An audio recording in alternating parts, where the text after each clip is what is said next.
శ్రీమద్భగవద్గీత మొదటి అధ్యాయం అర్జున విషాదయోగం 4వ శ్లోకం.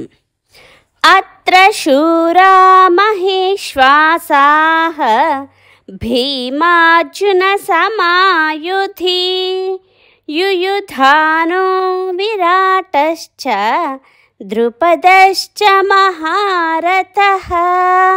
ఈ శ్లోకం యొక్క తాత్పర్యం: ఈ సేనయందు గొప్ప ధనస్సులు గలవారును ఇంకా యుద్ధమందు భీమార్జునులతో సమానమైన శూరులను అగు సాత్యకీయును విరాటుడును మహారథుడగు ద్రుపదుడును అని దుర్యోధనుడు పాండవుల వైపున్న గొప్ప యోధుల పేర్లు చెబుతున్నాడు. ఈ శ్లోకం యొక్క వివరణ: అక్కడ శూరులు ఉన్నారు అంటే మన సైన్యం అంటే భయపడిన వీరాది వీరులు ఉన్నారు. మహేశ్వాస, ఈ శ్వాస అంటే ధనస్సు. మహేశ్వాస అంటే గొప్ప ధనస్సు కలవారు. ఆ ధనస్సులను దేవతల నుంచి కూడా పొందారు. వారే మహారథులు. యుద్ధభూమిలో వారి శక్తి సామర్థ్యాలను బట్టి వారికి బిరుదులు వస్తాయి. అర్ధరథ, రథ, మహారథ, అతిరథ అంటారు. మహారథి అంటే ఎవరైతే 10,000 మంది సైనికులతో ఒంటరిగా ఏకకాలంలో యుద్ధం చేయగలడో అతనిని మహారథి అంటారు.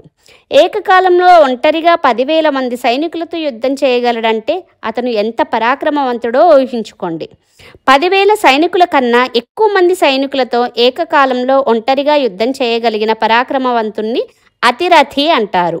పాండవుల సైన్యంలో ఎందరో మహారథులు ఉన్నారని చెబుతున్నాడు దుర్యోధనుడు.